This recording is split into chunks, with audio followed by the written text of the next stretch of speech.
আসসালামু আলাইকুম প্রিয় শিক্ষার্থীরা, তোমাদের সবাইকে স্বাগত।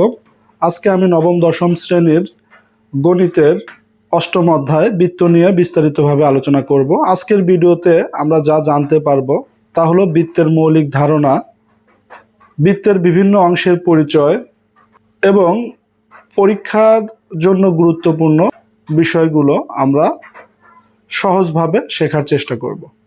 তো চলো কথা না বাড়িয়ে ভিডিও শুরু করা যাক।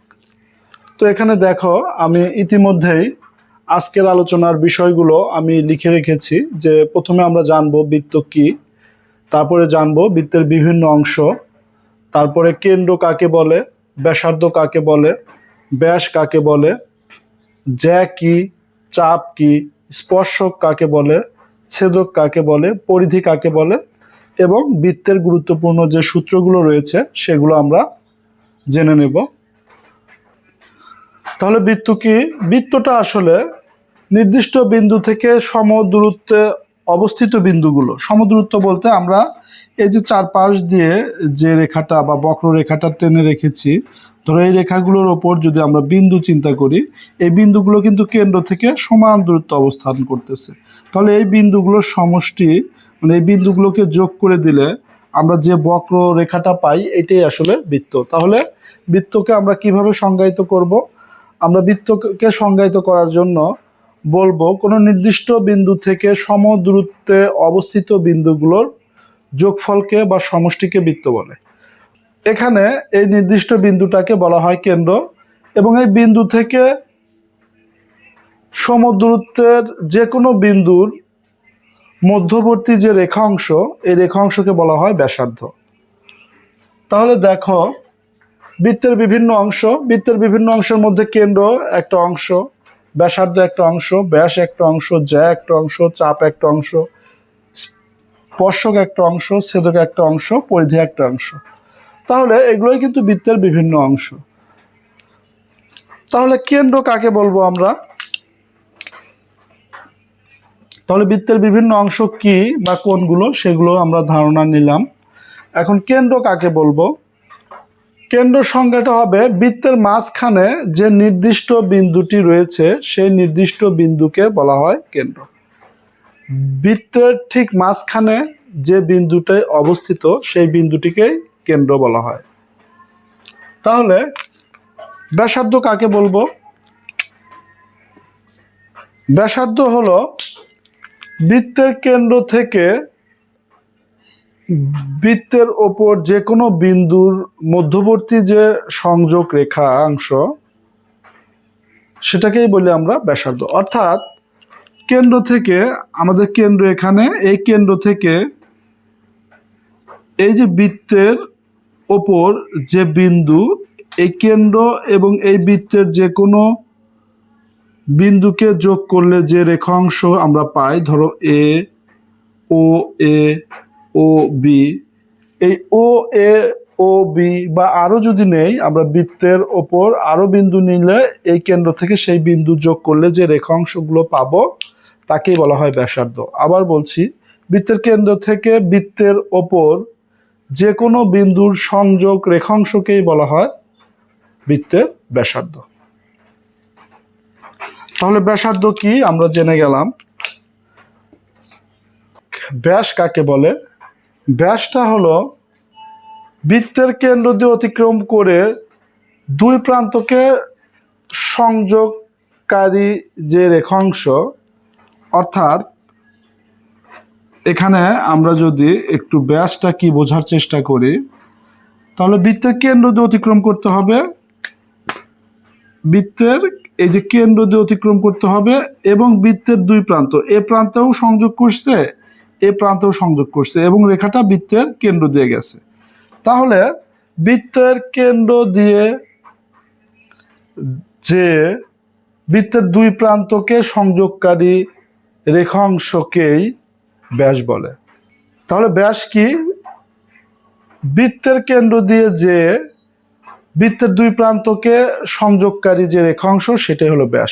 এই প্রান্তের বিন্দুটা যদি এ হয়, এই প্রান্তের বিন্দুটা যদি বি হয়, তাহলে এই এ বি হবে এই বৃত্তের ব্যাস।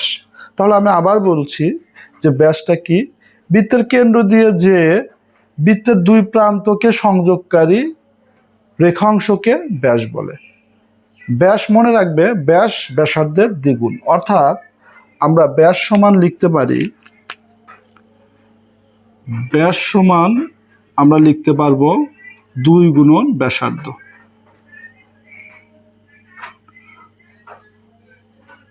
কারণ কি, আমরা যদি চিত্রে বোঝার চেষ্টা করি, আমরা বলছিলাম ব্যাসার্ধ কি, কেন্দ্র থেকে বৃত্তের যে কোনো বিন্দুর সংযোগ যে রেখাংশ সেটাকে বলছিলাম ব্যাসার্ধ। তাহলে ও থেকে বি কিন্তু একটা ব্যাসার্ধ, আবার ও থেকে এ কিন্তু আরেকটা ব্যাসার্ধ। তাহলে এই দুইটা ব্যাসার্ধ মিলেই কিন্তু আমাদের ব্যাসটা হয়েছে। এই জন্য ব্যাস সবসময়ই ব্যাসার্ধের দ্বিগুণ। এটা বৃত্তের একটা সূত্রের মধ্যে পড়ে, এটা আমাদের মনে রাখতে হবে। তারপরে শুধু যদি ব্যাসার্ধ আমরা এখান থেকে, তাহলে ব্যাসার্ধ সমান আমরা কি লিখতে পারি, ধরো ব্যাসার্ধকে যদি আমরা ওই পাশে রাখি, একা রাখি, তাহলে 2 কিন্তু এসে ভাগ হবে, অর্থাৎ ব্যাসার্ধ সমান আমরা লিখতে পারবো যে ব্যাস ভাগ 2। এটা হলো আমাদের ব্যাসার্ধের সূত্র। এগুলো কিন্তু আমাদের এই সূত্রের মধ্যে এই দুটা পড়বে। এরপরে আমরা জানবো জ্যা কি।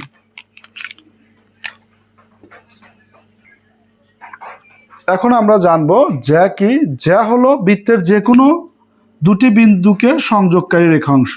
ধরো এই যে এখানে এই সি একটা বিন্দু, ডি একটা বিন্দু, তাহলে এই যে সি এবং ডি কে সংযোগকারী যে রেখাংশ সিডি, এটা কিন্তু জ্যা। আবার যদি এরকম হতো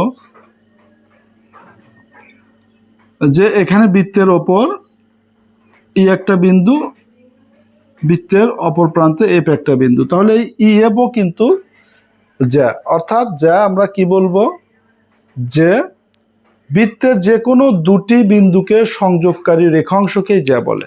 বৃত্তের যে কোনো দুটি বিন্দুকে সংযোগকারী রেখাংশকেই জ্যা বলা হয়। তাহলে এই যে এ বি, এটাও কিন্তু একটা জ্যা। তবে এই জ্যাটা যখন কেন্দ্র দিয়ে যায়, সেই জ্যাটার নাম হয়ে যায় ব্যাস। এই ব্যাস ভিন্ন বৃত্তের যে কোনো দুটি সংযোগকারী রেখাংশকেই জ্যা বলা হয়।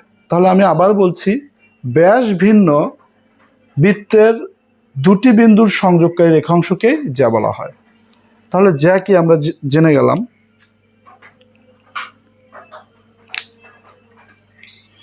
এরপরে আছে চাপ। চাপটা আসলে কি? চাপ বা বৃত্তচাপ হলো বৃত্তের অংশকেই বৃত্তচাপ বলে, অথবা অসম্পূর্ণ বৃত্তকে বৃত্তচাপ বলে। যেমন ধরো আমরা বৃত্তটা আঁকতে নিয়ে এটুক বাদ রাখলাম, তাহলে এই মাথা থেকে এই যে এই মাথা পর্যন্ত আমরা যে যতটুকু এঁকেছি বৃত্তের, এইটাই চাপ। এখন কেউ আরো বাকি রাখলো, এটাও বৃত্তচাপ। কেউ আরো বাকি রেখে ধরো এইটুক আঁকালো, তাহলে এটাও কিন্তু একটা বৃত্তচাপ। তাহলে বৃত্তের একটি অংশকেই বৃত্তচাপ বা শুধু চাপ বলে, বা অসম্পূর্ণ বৃত্তকে চাপ বলে। তাহলে চাপ কি আমরা জানলাম। এরপর আমরা জানবো স্পর্শক কাকে বলে। যে সরলরেখা বৃত্তের একটি বিন্দুতে স্পর্শ করে, সেই সরলরেখাকেই বৃত্তের স্পর্শক বলে। তাহলে কি বললাম, যে সরলরেখা বৃত্তের একটি মাত্র বিন্দুকে স্পর্শ করে, সেই সরলরেখাকে স্পর্শক বলে। যেমন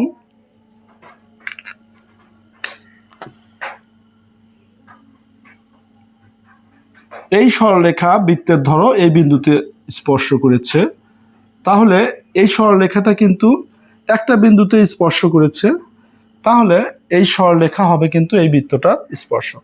আরেকটা তথ্য আমাদের মনে রাখতে হবে, যে স্পর্শক যে বিন্দুতে বৃত্তকে স্পর্শ করে, সেই বিন্দু আর কেন্দ্র সংযোগকারী রেখা, অর্থাৎ যাকে আমরা ব্যাসার্ধ বলি। আমরা জানি কি, বৃত্তের কেন্দ্র থেকে বৃত্তের যে কোনো বিন্দুর সংযোগকারী রেখাংশই হলো ব্যাসার্ধ। তাহলে যে এই বিন্দুতে ধরো স্পর্শ করেছে, সেই স্পর্শ বিন্দু হতে আমরা যদি কেন্দ্রকে সংযুক্ত করে দেই, অর্থাৎ আমরা যে ব্যাসার্ধটা আঁকাবো, এই ব্যাসার্ধ আর স্পর্শকের মধ্যে কিন্তু সব সময় 90 ডিগ্রি কোণ থাকবে। এটা আমাদের মনে রাখতে হবে। স্পর্শক আর স্পর্শ বিন্দুগামী ব্যাসার্ধের মধ্যে অন্তর্ভুক্ত কোণ সবসময় 90 ডিগ্রি। তাহলে আমি আবার বলছি, স্পর্শক কাকে বলে? যে সরলরেখা বৃত্তকে একটিমাত্র বিন্দুতে স্পর্শ করে সেই সরলরেখাকে স্পর্শক বলা হয়। তাহলে স্পর্শক কি আমরা জেনে গেলাম। এরপর আমরা জানবো ছেদক। ছেদক বলতে আমরা বুঝবো এমন একটি সরলরেখা যা বৃত্তের দুটি বিন্দুতে ছেদ করে। তাহলে আমি আবার বলছি যে ছেদক কাকে বলে যদি আসে, তাহলে আমরা বলবো বৃত্তের যে সরলরেখা বৃত্তের দুটি বিন্দুতে স্পর্শ করে সেই সরলরেখাকে ছেদক বলে। যেমন আমরা যদি একটা সরলরেখা টানি, তাহলে দেখো আমরা ধরলাম এই সিডি একটা সরলরেখা, এই সরলরেখা বৃত্তটাকে ধরো এ বিন্দুতে ছেদ করছে এবং আরেক পাশে বি বিন্দুতে ছেদ করছে। তাহলে এই সিডি সরলরেখাটাকে এই বৃত্তের ছেদক বলা হবে। তাহলে কি বললাম, যে সরলরেখা বৃত্তের দুটি বিন্দুতে স্পর্শ করে সেই সরলরেখাকে ছেদক বলা হয়। তাহলে ছেদক কি আমরা জেনে গেলাম। তাহলে এখন আমরা জানবো পরিধি কাকে বলে।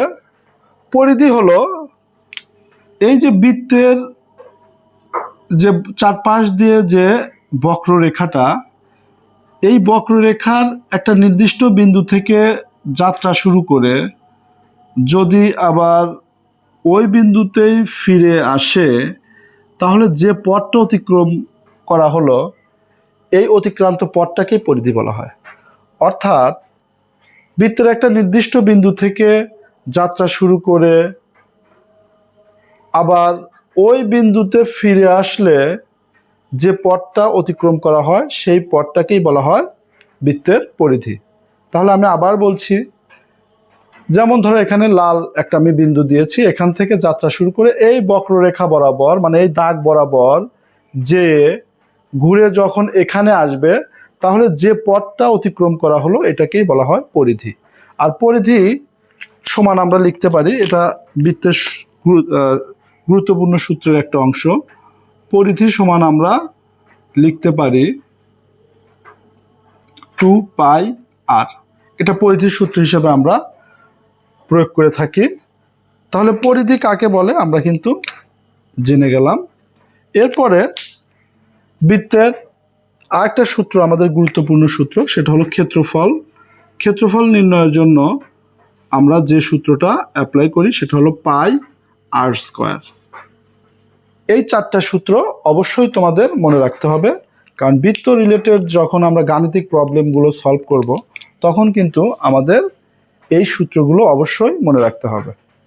তো প্রিয় শিক্ষার্থী, আজকের ভিডিও আমি এখানেই শেষ করব। আজকের ভিডিওতে আমি বৃত্ত সম্পর্কিত যে মৌলিক ধারণাগুলো সেইগুলো আলোচনা করেছি। এর পরবর্তী ভিডিওতে আমি তোমাদের বৃত্ত অধ্যায়ের যে উপপাদ্যগুলো রয়েছে সেই উপপাদ্যগুলো নিয়ে ভিডিও তৈরি করব এবং সেগুলো নিয়ে আমি বিস্তারিত আলোচনা করব। যদি ভিডিওটি ভালো লেগে থাকে তাহলে অবশ্যই ভিডিওতে একটি লাইক, শেয়ার এবং সাবস্ক্রাইব করতে ভুলবে না।